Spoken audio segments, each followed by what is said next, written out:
There we go. All right, are we recording? Yes. All right, we're on. So, hey, everybody, thank you very much for tuning in. We got our good friend Jen over here, and unlike some of the other podcasts that you guys have been listening to, where you're hearing from patients, you're hearing from, you're hearing other people's experience. Today we have Jen, who is a special guest. She is a hero. She is actually not a patient. She is a donor. So, Jen, I met. Me and Natalia met Jen a few months back. She reached out right before she was actually about to donate a kidney to her mother. So without further ado, Jen, please just tell us a little bit about yourself, what you did, and let's just start off from there.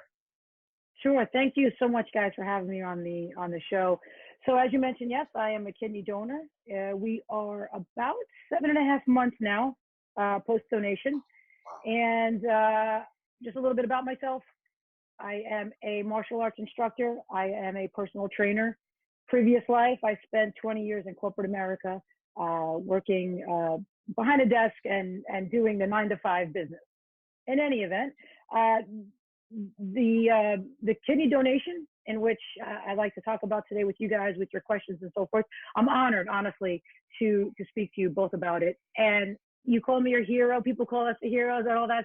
And that's great. I don't feel like a hero. I just feel like it was something that I had to do, and that was, and we'll get into it, but it was just something I had to do. Okay. Now, clarify for us again, who it was you became a hero for. Sure. So a little brief history. My mom, who at the age of 70 years old was diagnosed with kidney cancer. She had a 4-centimeter tumor in her left kidney in 2015.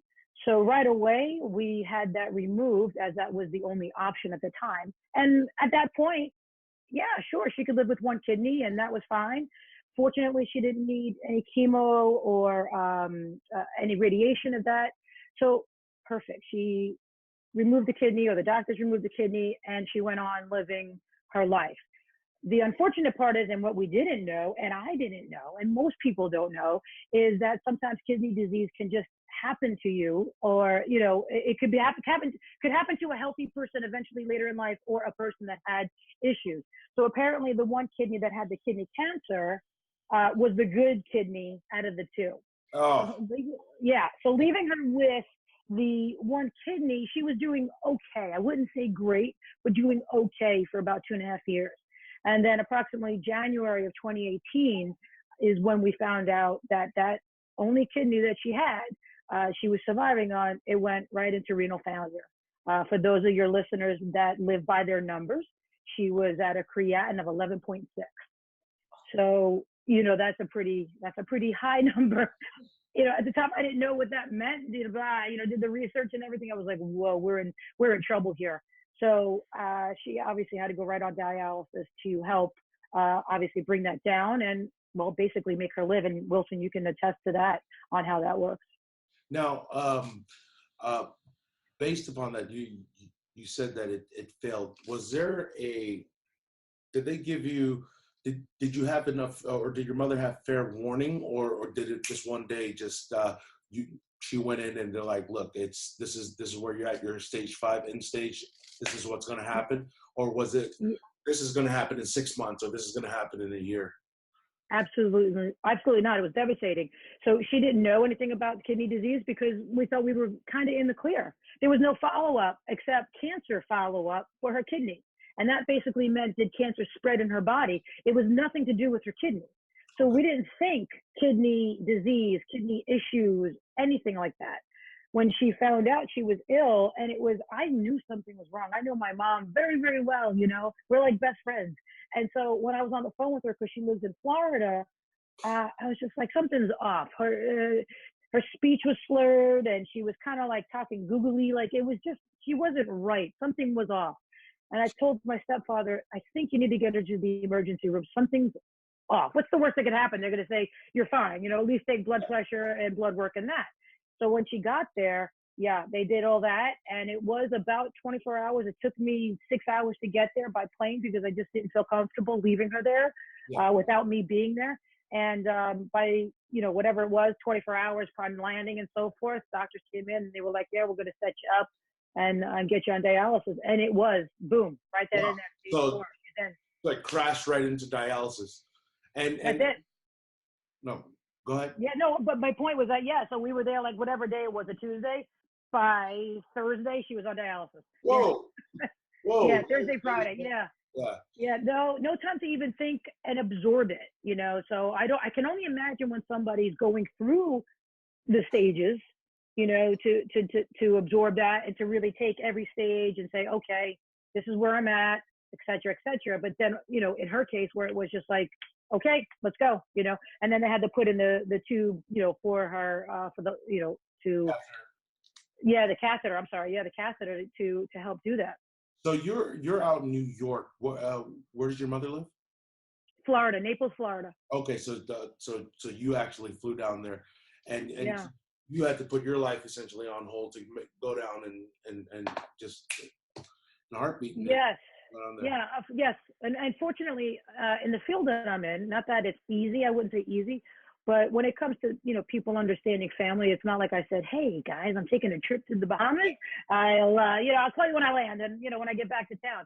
It was, this is an emergency. I know something's wrong and I have to go down and check this out. Now, typically, a lot of times when we're diagnosed with kidney disease, the doctors typically ask for somebody to be designated to take in all of the information because the patient typically is not going to be all there. Correct. And whatnot. And were you that person that was taking in all that information to try to learn everything about it? Yes. So since her kidney cancer, I became her advocate. Okay. And her proxy. So regardless of anything, I was that person, prior to, and still am today. So there was only a brief moment of 30 days from when the moment that I donated my kidney. For 30 days, I wasn't her proxy, only because you can't be. You can't donate your kidney and be the person's proxy at the same time. So they kind of frown upon that. Gosh, I mean, that must have been overwhelming. You guys just got through the whole kidney cancer and, life was moving along and all of a sudden this happens. And this is not something that you were prepared for. I mean, going into the hospital on a Tuesday, starting dialysis on a Thursday, you don't even have that time to soak everything in. It's just catheter comes in, all these certain meds are probably starting on all these meds. What is dialysis? What exactly is it doing? It must have been extremely overwhelming. Tell us, walk us through how you took that, what type of feelings you were going through and how you overcame a lot of that, or how you process all this information. Well, I think it was overwhelming. And from a standpoint of being the caregiver, like that, you have to be strong and you have to do your research and you have to ask a lot of questions. And I think that's the key to a lot of this situation with the medical field. And when you go through certain things, whether about, let's say, just kidney disease and something comes up in your particular medical situation, you have to ask questions and ask tons of questions, because I think we all default now to Google. I'm from an age where I didn't have Google. I didn't have a phone. We're old school. We're old school. You'd have to, people would say, big book of an encyclopedia to look up things. What are you talking about, right? So, but now we have the opportunity to Google, but we can't rely on that. We have to ask the doctors and what they're talking about and what they're saying.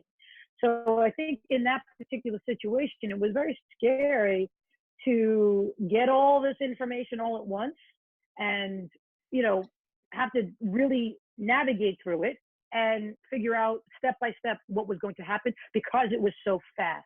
And then I think the main thing I had to do, the real hard part about this situation, was keeping her calm. Keeping her at a level of understanding that, okay, all right, let's figure out what's happening, and where we're going to go from here. What type of emotions were you going through? What were you completely distraught, or were you just thinking this through methodically? Let's go ahead. These are the questions we want to ask. And I mean, was there any time to grieve or not grieve, but just? No, but that's a good word, because I think her kidney failed her, and it was like, at the time, I didn't know what that meant. Yeah. Honestly, I didn't know what kidney failure, and you're just like what, oh my gosh, it's failed. Yeah, yeah. And I didn't honestly know that the impact. Like, I had no idea what dialysis was. I didn't know what hemodialysis was. I didn't know what they were doing to her. What that machine was doing. There's this big machine that takes care of you. And what does that mean? And then I didn't honestly know what the future held. And I don't think the Especially at doctors knew either. at her age as well. I mean, was that a concern? I mean, I think so. I think definitely there was a concern on whether, what are the steps for her? Is there an option? What are we going to do in this particular case? Because I think anybody's age is a concern. However, the younger you are, the better opportunities you have, the better chances of, recovering faster and so on. No matter how healthy you are, just being at a younger age, your opportunities are just that little bit better. yeah. And how did your mom take all of this? How, like, was it, I mean, obviously you were there to Yeah. calm down a lot of the times. Were you the one that was trying to explain to her what it was, and obviously because you were taking in all that information? Sure. Yeah, I had to. But I think a part of me, didn't tell her everything. I think a part of me only told her what she needed to know, because it could have been overwhelming. Right. Here you are. I could only imagine what was going through her mind. Here I am. I was kind of like living with this one kidney. I accepted the fact that I only had one kidney. I was doing okay. I got over that, and now all of a sudden this kidney just collapses on me, and now they're putting me in dialysis. What does this mean? Where's my future? What am I doing? How am I going to go? And I think one of the things that really got to her that I had to try to help her with was the fact that she travels back and forth. She comes back and forth to New York to see myself, her grandkids. She has 2 great grandkids now. So it was like, what does that mean for her future as a grandmother and a mom to travel back and forth? She's super independent. So I think I had to scale back on what I told her, and whether that was, right or wrong, it's a decision that a lot of caregivers make within that minute and that moment, that you have to do because you have that care for the person that you're caring for. Absolutely. I mean, there is a lot of things sometimes where it may be grim information that's not necessary to expose, and until it is. Right. Now, right when she started dialysis, was the option just you start dialysis and hopefully down the road you'll qualify for transplant, or was transplant an option at the time? Like it was never talked about transplant. It was dialysis, and that was wow. so we were in Florida at that moment, and it was all about dialysis. Let's get her on a schedule, and she did Monday, Wednesday, Friday, 3 hours, as you know. And I think there was more on my part of the research of like, where are we going with this? And we weren't comfortable with the doctors in Florida. We just didn't feel comfortable with that. So if I may say, what we did was we went and spoke with her doctors at Sloan to get information, and had them also look at her numbers, and they did a scan as well, just to keep them in the loop, obviously. Right. And so upon their recommendation, they recommended us go to Columbia University / NYU, NY Presbyterian, New York Presbyterian. Gave us some names. So why don't you go? Because their field is transplant organ donation, right? They have a very huge organ donation department, and they're the best at it here in New York City. So going to them is where we really found out our information. And after visiting a couple of doctors there, it was told to me, not to her. They called me because I have my number on everything, not her, because I don't want her to get that information right off the bat. I'd rather, soft sell it to her. They weren't going to do a biopsy on her kidney, the kidney that was, her own kidney. They just felt that there was too much trauma to it, and that it wouldn't be worth doing any biopsy to find out why did it fail. It's kind of like, at this point, does it matter? It's not coming back. So why bother? And then from that point, those words, you should get on a transplant list, or she should get on a transplant list. And I was like, okay, what next? Okay. And I just got the information, and from there I had to, take it from there and roll with it. So natural follow-up to this is of course, You get all this information. She's been in dialysis for how long now at this point? We're in May. We're in May, end of May now. So yeah, like 4 or 5 months. Yeah. So about 4 or 5 months, and now you're getting all this information from Colombia, and transplant may be an option. So the natural follow-up question is, how soon did that happen before it was, I think I'm going to do it? Without a timeline, it felt like it was within minutes, because what I had to do was find out, what does that mean, transplant? And so navigating through the transplant organization and finding out what do you have to do to be a recipient for her. Once I spoke with somebody, I remember, I'll never forget it. I was walking across Fifth Avenue here in New York City on my way to teach karate. And I was on the phone, and then the woman said, yes, so there's about a 5 to 10 year wait. I'm sorry, what did I hear you? Like, there's noise all over New York City. It was that one conversation, that one thing that I actually heard her say. And she said 5 to 10 years. And I was like, oh, no way are we waiting 5 to 10 years, And that number just kind of like, what do you mean? Like, my mom's one of X amount of people waiting for a transplant. And if they don't have the opportunity for somebody to say, hey, I'll donate my organ to you if I am a match, then they have to sit there and wait for this. So with that, I then said, you know what? I'm just going to donate. And I knew it. I knew I didn't have to get tested. I knew right away I was a match. Right off the bat, you said, okay, then 5 to 10 years. That was it. It's me. That was really it. It was on my way to karate, but before I walked into the dojo floor, I had already made my decision that I was donating. I didn't even ask her. I didn't even say it to anybody. I was just, it's in my head. I'm doing it. Yeah. So just very curious, how this news your mom took. How did you tell her that you're going to be a kidney donor, and what was her emotions about this? I'm sorry, we froze a little bit. Go back to your question. Sure, let's do one more time. Oh no. So Jen, we just have. Oh, there we go. Okay. Hi. Okay. Yeah. So since you found out and you made already decision that you want to be a kidney donor, you want to be a hero for your mom, how did you tell her about it, and how did she take it? Yeah. So I waited to get tested and talk to everybody. I did a little bit behind the scenes, and made sure of what I had to do and what it entailed. And so the first step to be an organ donor, you just have to get that one test first to make sure that you are a match. And that first test doesn't necessarily mean if you are a match that you will proceed to the following test. Every test is more, in depth to making sure that what you're donating is gonna be good. So I wanted to wait. Tell about the process. Many family members who might be listening today and might be interested in becoming organ donor for their loved ones or friends or strangers. What's the process? Where do you go actually to do the test? Sure.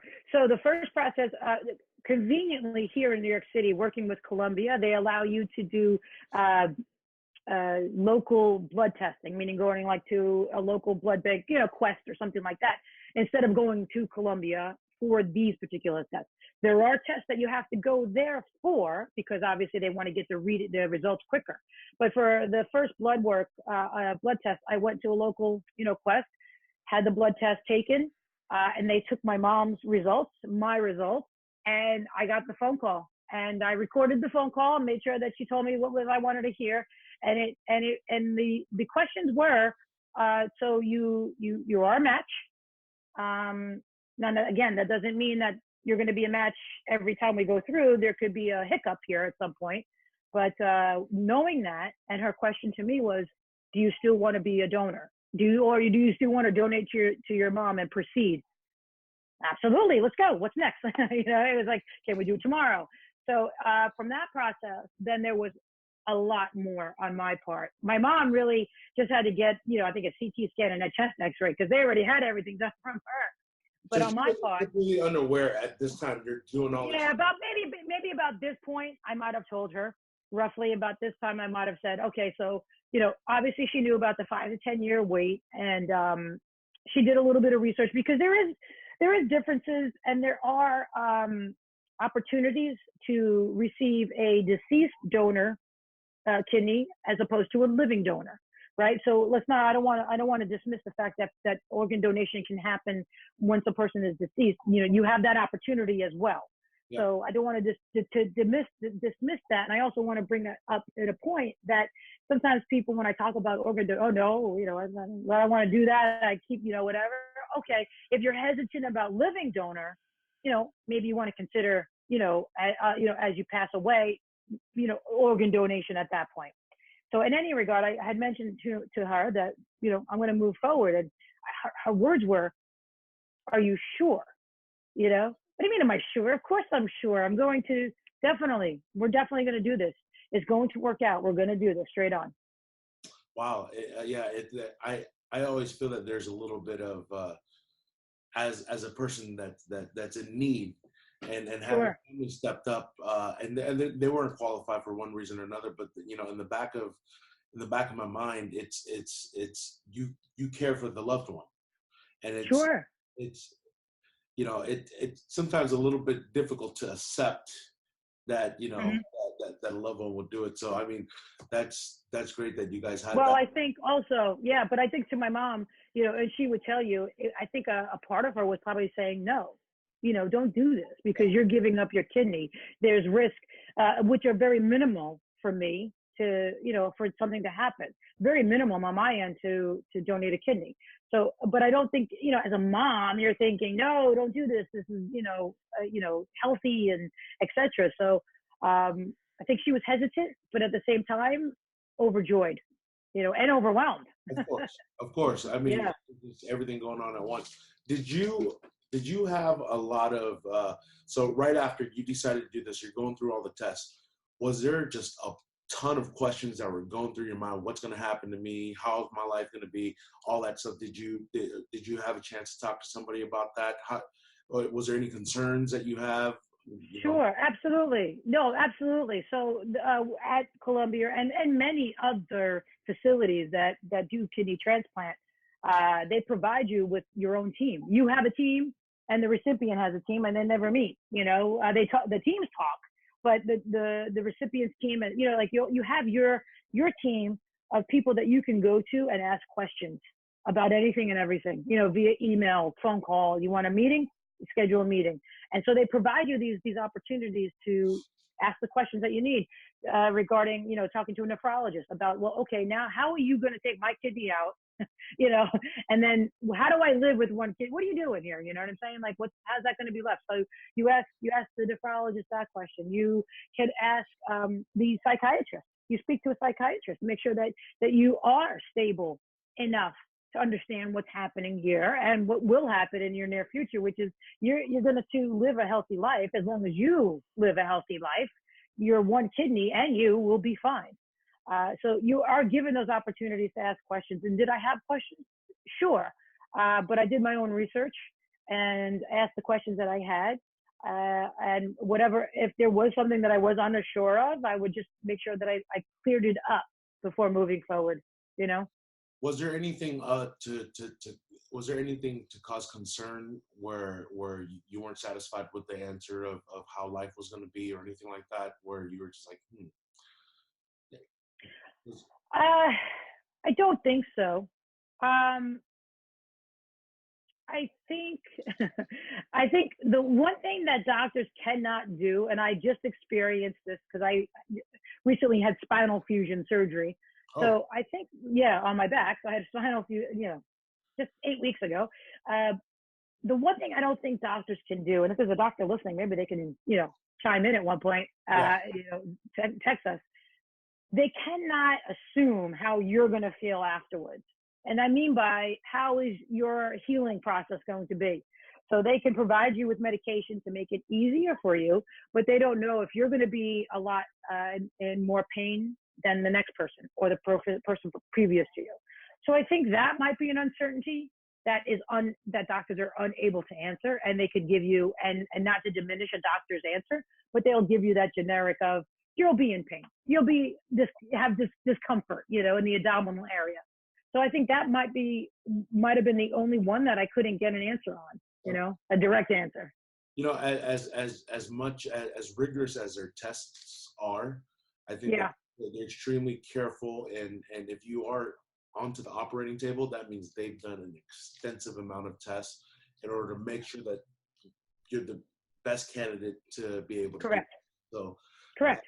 that's all great. The other question is so was there a defining phone call where they're like, Jen, we're good to go, let's set a date? Was there a moment like that? Yeah, there was actually. There was. There was one phone call. We had a date, and I didn't say anything because, ironically, and hey, when you're a kidney patient, and my mom's side, things go, haywire. And she went into AFib, and she spent a week in the hospital.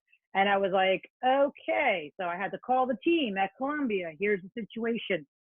So not only did it postpone our original date, but then again, after that, they had to give it some time to make sure that she was still a good candidate, for kidney transplant.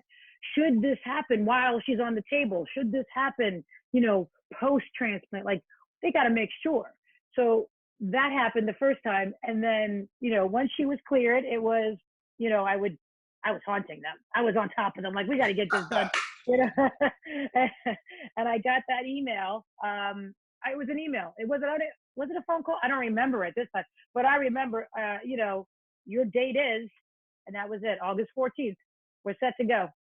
So you get the date, and you call your mom, and that's it. There was silence a little bit on the phone when I called her. I was like, so, we're confirmed August 14th, and it was a little quiet. Like, okay, yeah, all right, and I'm like, we're good. I'll book your ticket. So, I was like, I'll book it for, end of July. And that was it. So August 14th was the date.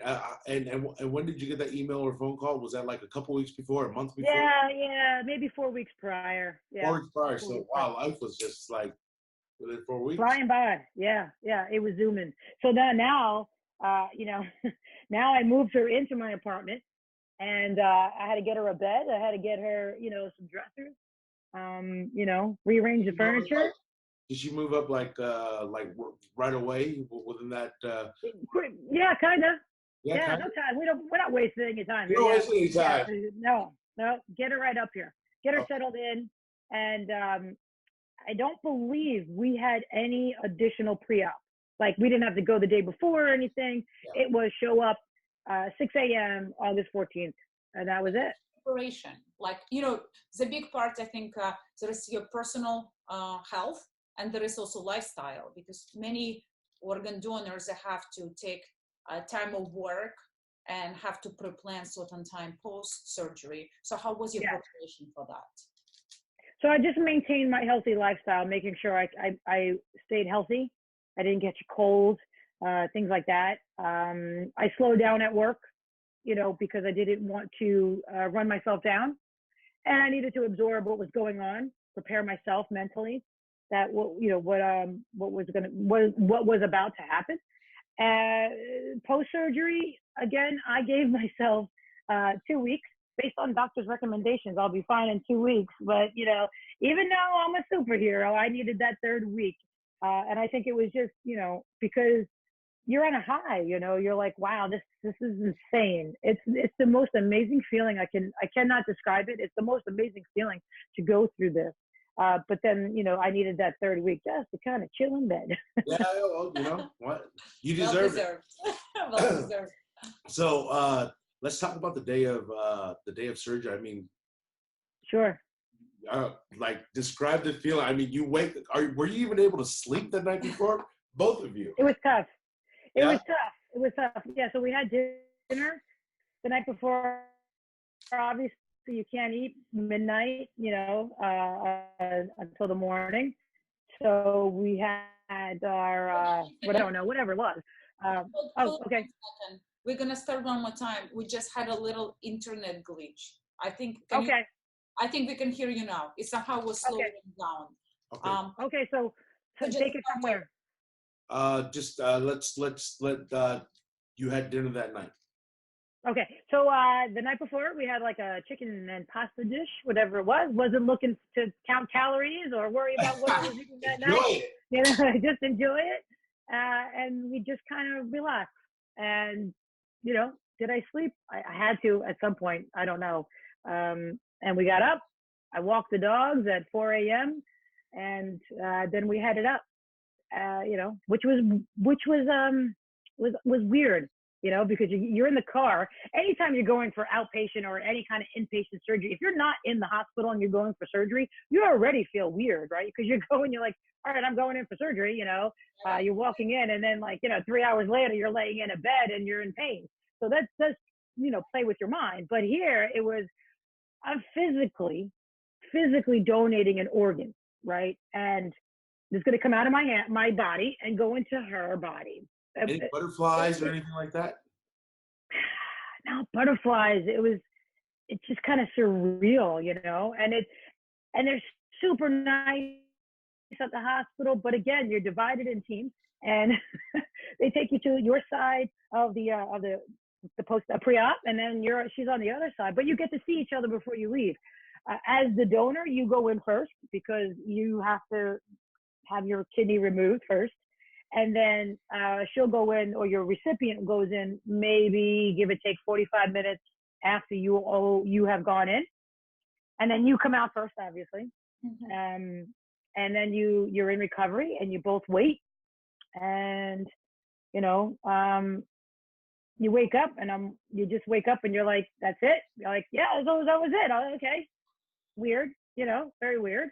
You check out your incisions and what's going on, feel okay. And I just sat there and waited for her to come out of surgery. And I remember where I was positioned in post-op, I was literally in front of the doors that opened from the surgical area. And I was just sitting there, and I must have been drinking my juice or whatever. And it was like this weird thing that happened. The doors opened, and there she was, eyes wide open. And I just said, Mom. And I put my hands up, and she kind of looked at me. I'm like, Mom, we did it, you know? And she kind of looked, and then they took her, you know, to her area, obviously, to make sure she was doing okay.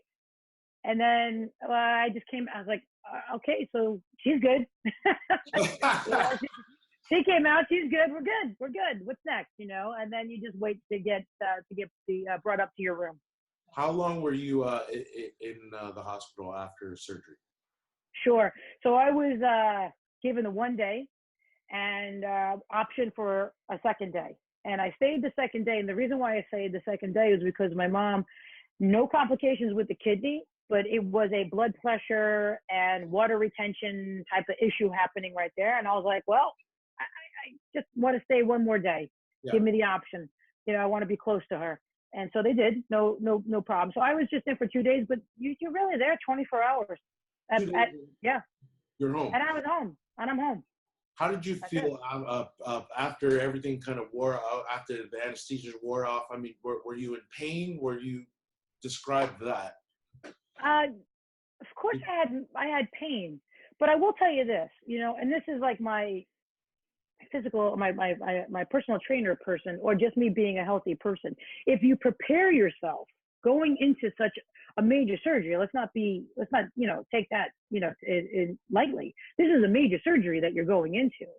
If you prepare yourself, right, yeah, you know, they're cutting you open. Let's not, and I'm not making anything up here. So that's something you're not going to know if you do this. You know, it is laparoscopic, but you're still having an incision. They have to remove the kidney somehow, you know. So if you prepare yourself going into a procedure of any kind, organ donation or anything, in the state of being healthy, then your recovery will be that much, not easier, but maybe better. You know what I'm saying? If you prepared yourself going in mentally, physically, and I'm not saying that, let's say you are donating an organ, but you've never worked out in your life, right? And all of a sudden now you're like, I have 4 weeks to donate my organ. I'm going to hit the gym and lose 20 pounds. That's not what I'm saying. You know, what I'm saying is, why not start now, live a healthy lifestyle, so that when the opportunity does come, and if you jump on that opportunity to donate an organ, you're already prepared. You know what I'm saying? So I think me being in the state of just mentally and physically prepared, my recovery was just that little bit better. I mean, I had pain, I had discomfort, everything that goes along with surgery. I had all of that. Yeah. But I think, it was just a little bit easier for me. How soon after surgery were you home where you're able to start becoming, well, or I guess the other question is, were you physically dependent after surgery, or were you already up and walking around and doing things on your own and you were okay? You were fine by yourself? Yeah, I was, I was fine by myself. With assistance, walking up and down the halls and just, I think getting up in and out of bed was probably the worst issue. Okay. But if you look at my Instagram, I think it was 4 days post-surgery. So that means I was only home 2 days. And so it was, 4 days post-surgery, I'm sitting next to my mother in her hospital room. So I couldn't stay away. And the nurses were like, didn't you just donate? Like, what are you doing here? Go home, like, get out of here, go home. They're telling me, I can't stay away from her. I wanted to make sure she was okay. And I knew she was okay. She was fine. But it was just, I just wanted to be there. Yeah. Yeah, I just wanted to be there and see her, make sure. And then real quick, if I have a second, what was really freaky is that, like, again, she was just having a blood pressure issue and, whatever. So they brought in, to not take her out of the room, they brought in the remote sonogram, ultrasound, I'm sorry. So as I'm sitting there, they were like, all right, let's just take a quick look at the kidney. I'm like, whoa, like, that's my kidney. That's my, I was like, okay, look, there's my kidney, right? Like, that's so cool. Yeah. So, like, things like that is, you get trippy a little bit about that stuff. I bet. Was there any type of precautions as a donor that you had to take? I know that as a recipient, we have to watch out because we're taking things to suppress our immune system. I'm not. Right. I don't think that you're doing any of that, any of those therapies at all. Was there anything that you had to watch out for stay away from certain things? Any restrictions, food, anything like that? Nope. No. Exercise? No. Not even pre-donation. How about Hold on 1 second. Jennifer, Yep. can you speak? Hold on. Yeah. It's a slight delay. Just internet somehow. Yeah, I hear you. Okay. Okay, that's good. Could you repeat the question? Okay. Yeah. So the question is was there any type of restrictions in terms of diet? Stay away from kids so you don't get infected, or no exercising or no working out for a month, or what were the restrictions that you had as a donor? Sure. So pre-donation, no restrictions, no supplements. I didn't need to, take anything before doctor recommended or anything of that nature. Post-surgery, just watch what I did as I recovered, meaning when my body felt ready to go back to work and when it felt better to go back to working out. As far as food and supplements, no restrictions. I think the only thing that you want to be careful, and this goes for people without kidney disease and or organ donation, is your protein. Make sure that unless you're a bodybuilder and or going for a tournament of some kind, watch your protein intake. Make sure that it's not too high. Obviously, we want protein in the body, but with one kidney, that is filtered through the kidney protein. So if I'm exceeding a certain amount, it could just make my one kidney work a little bit harder. The one thing I will tell you, and this is not only doctors recommended, it's just recommended, just tons of water, drink water. And that's your best filtration system that you can really have, both post, pre, kidney donor, kidney recipient, whoever, just drink tons of water. Yeah. How soon after would you say after surgery where your life got back into your normal routine, where you felt like, okay, I'm ready to go? Yeah, I think physically it took, it could have taken like a month or 2 months, to really feel myself. Okay. But it was, you're on a high. You're on a high for a very long time. I'm still on a high, I wear my organ donation bracelet, and people, what is that? Oh, I donated my kidney, and then it's like, what? Wow. And so you get to tell your story, much like today, but you get to tell your story to strangers all over the town. So. And how about now? Do you notice a difference between how you are now as opposed to before you donate the organ, or physically you're all good? I do not, and that's the number one question everybody asks. Number one question. I do not feel different at all. Nothing's different. Wow. I forget that I only have one kidney sometimes. Right. Yeah, I mean, like, I don't want to say I forget, but it's like, it's not, I could, it just doesn't happen. There's nothing internally or externally to remind me on physically, about the body that will tell me, except my scars, that I donated a kidney. Right. So very curious actually on the emotional side of things, like that awareness and that's events that kind of give you perspective to donate life and become hero for your mom. How does it emotionally feel becoming the organ donor? Did it change your perception on things? Like when you look into the same things, like, oh, I have this perspective now. Yeah, I do believe it does change your perspective on life in general, because you gave life. And maybe this is somehow, parents feel when they bear children or when they adopt children. They're taking in a new life and they're raising that child to become an adult. I mean, I don't know if that's the same equation, but I gave her a second, opportunity to live life and to live it freely, in the sense that she's not going to dialysis, unfortunately, like you are, Wilson, 3 days a week, and where you have to schedule everything around that. And that she is relatively healthy. So what? She's got to take medication every day. Who cares? It's way better than sitting on the chair. Correct. Yeah. And that progressively she's getting healthier. You know what I'm saying? Like, she feels better. She can, move, just do things better. So to know that you did that, yeah, it changes your perspective on just everything in general.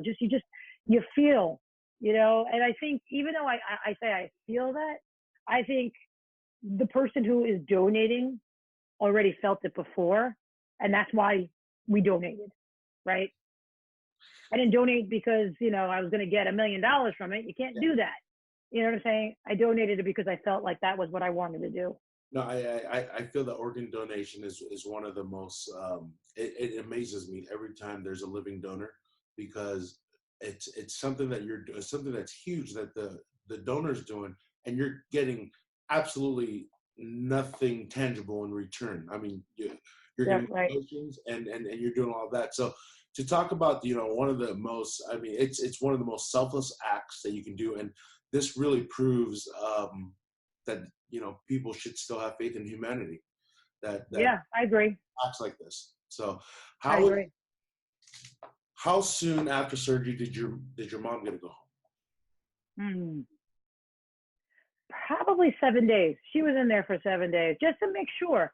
They do a lot of precautions because, precautionary tests and, measures just to make sure that the kidney is functioning properly, and that everything else is good. But yeah, about 7 days she was home. Okay, and then and how's she doing now? By the way, is she like doing fantastic? Just Well, I think I think she's doing really well.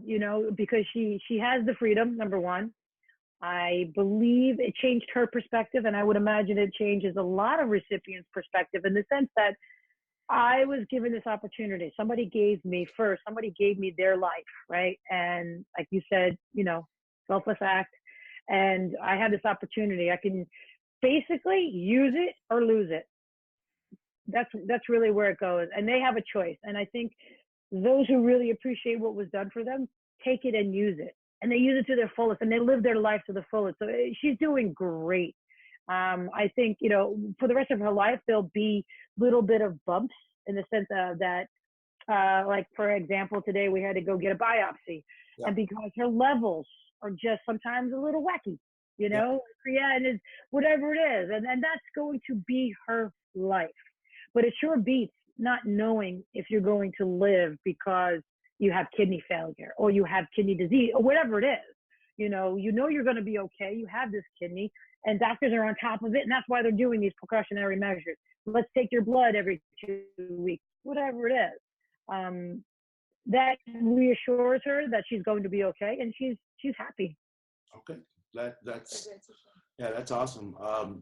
You know, one of the biggest things that I think that the general public is not aware of is obviously they're not aware of kidney disease. We weren't even aware of kidney disease until it actually landed upon us. Hold on, Jen. 1 second. Hello? Right. Sorry, our internet is. Yeah, you're frozen. There you go. Okay. Yeah, no, I got you. Good. I heard your last comment, but go ahead. Yeah. So my question is just that there is there's a lot of people out there that the general public, the mainstream public, are not aware of kidney disease. We weren't aware of that until we were faced with it. Until your mom was faced with it, and we had no choice to actually learn. So obviously one of our missions is to go out there and to talk to more people about it. And the first thing that a lot of people, I think the general consensus is that people are just, it's a big deal donating an organ. And always the question is, my life going to be the same? How am I going to feel afterwards? Does that put my life at risk or anything like that? So for some of the people that actually know about it, kind of know about it, that are on the fence, I mean, do you have a message for them? Like, can you give them any word of advice if they're on the fence about becoming an organ donor, maybe for a family member, for a friend, or even just altruistically?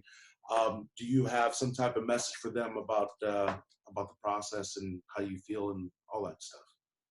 Sure, absolutely. And ironically, someone reached out to me that I didn't even know, via Instagram, and said, I somehow know that you donated to your mom, etc. And I feel a little, I don't know yet, And my advice, and I give this advice again, is if you feel like you want to donate, right? Yeah, this is a big step. This is something huge, and if you're either going to do it altruistically or with somebody, I think first and foremost, just get tested.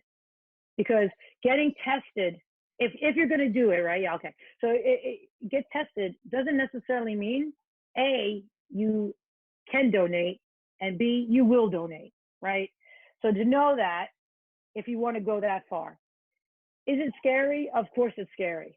But if you look at what you'll be providing somebody, and you have the ability and the power to do that, sure. If you can temper the conversation between you and your recipient, meaning not give all the details. If at some point you feel like you can't do this, it's okay. Do you know what I'm saying? If you get nervous and you just don't want, it's okay. I think that's one of the misconceptions, is that people go, okay, I got to do it now. I said I was going to do it. I got to do it. Right. Hey, this is a life-changing episode in your world. Also, if you don't have the support of family and friends surrounding you, it can be difficult. So if you're on the fence about it, I would say seek advice or talk to your friends and family, see how they feel. I was faced with mixed emotions from family and friends. Some people were like, oh my gosh, that's awesome. That's great. I can't believe I'm so happy for you too. And some people were like, really? Like, you're giving up an organ? Like, yeah. I don't know if I can do that, So you can be faced, and then that can alter your decision. So I think my message to anybody that's thinking about this, it's a great thing, but don't go on that high, right? Don't go on the high that you're going to become a superhero by doing this. Go with what feels right. And if it feels right, then you know it's right. That's great advice. If you want to do this, you'll know. You will know if you want to do this for somebody, whether altruistically or for a family member or a close friend or whoever. Right. You will know. A lot of folks out there, I'm not sure they're aware, but I was told this by my transplant team, is that any potential donors that are stepping up and throughout the whole process, even if they were a match, even if they qualified, but at any point of the throughout the process, if they felt uncomfortable and they're like, I don't want to do this, I was told by my transplant team that they would figure out a way to let the donor know, or just say, hey, look, it's not going to work out. And I think they protect the donor in the messaging to the recipient too, as well. Were you told that? I think each individual team and hospital has their own way of protecting both the donor and the recipient.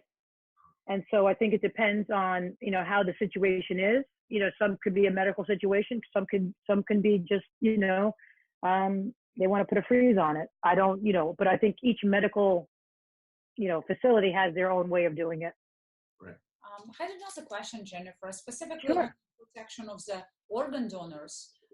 There is a number of things right now happening in Congress, in a Protection Act for the organ recipients. And from your personal experience, I think right now the big question was about the holding the job for the organ recipient and all other maybe medical supports that could be given to them. Do you see any ways to improve the system to attract or give more opportunities for organ donors, stay healthier, more engaged, and kind of like provide all these values what you know, the people deserve in an organ donation community? Yes, I do. I think that is a great point. Great question. This is huge, right? I think part of me wasn't aware of this whole other world of, you know, with Congress and people having to take off of work and the problems that it can cause. I mean, yes, I worked in corporate world. I know you only get 2 weeks vacation. You only get X amount of sick days, right? So if you're thinking about organ donation, you have to tailor your entire life around this, right? So if you have only a week off, what if I don't feel better after a week off? What do I do? Then I have to go into my sick days. And then that leads into short-term disability. Like this could be a problem. So wait, maybe I don't donate my organ, right? So then that can cause more of like being scared in that situation. Where I think we have to start with people like myself, you know, that can be an advocate on the sense that this is okay to do and that we should support people making a decision to give life. And just like, and then I don't know if it's the equivalent, but if you do have maternity leave, you should have some kind of ability to take out whatever that is. I don't know, short-term disability, whatever, but you shouldn't be penalized, nor should it directly, you know, reflect your performance at work unless your performance is poor. But I'm just saying that there should be somewhere where they can, an organ donor has these options and it's already given to them in the beginning, because if you go to a job, you ask those questions, right? Do you have maternity leave? Should I get pregnant? Do you have maternity leave? Do you have paternity leave? Should my husband want to, or my partner want to take off work? And, you know, 99.9% of the jobs, they say, yes, we have X, whatever, X, Y, and Z. But there isn't this area for people that say, I want to organ donate. And it is a problem because I speak to a lot of people that say, well, you know, I'm afraid of what's going to happen with my job. So I think it starts with myself. It starts with people listening to this podcast. It starts with you and Wilson, in trying to get the message out there that it's okay to donate an organ. You should do it if you want to, but also find out how the process will go with your work and life. Because the last thing you want to do is do this wonderful thing, this beautiful thing that you just donated, and then run into problems with your work and your home life. Then the 2 don't equal, or the 3 don't equal, right? So I think we have a big job ahead of us in getting the word out there that organ donation is so important. You can do it. You can live a healthy and healthy life by doing it. But let's make it something that the norm. Let's make it that people have this conversation and that it's not an issue. That's a great message. That's a wonderful message. I have just a personal question for you. Sure. How did did your martial arts training throughout all these years play a big role in your mental state and actually being mentally prepared and doing all of this? Yes. Right there. Bottom line, straight out answer. Yes. But so here's why, right? I've been involved with martial arts 10 years at this particular study at the school that I'm in. And right, discipline. But it doesn't matter whether you're there a day or 2 days or whatever. If you're focused on it gave me the ability to just do that. And it gave me the ability to focus, to step back and see what I was doing and realize what I'm doing is great. But as you know, Wilson, when you train, it's discipline. You know, you walk into the dojo, and those who are listening to us who do train in a martial arts facility, whatever that type of discipline it is, you walk into the dojo and you leave everything behind you. It's out there, and you come in here, and for that hour, for that half hour, whatever that is, you're there to pay attention and concentrate on you, on your form, on whatever it is that you need to do to get through that and to move into the next level.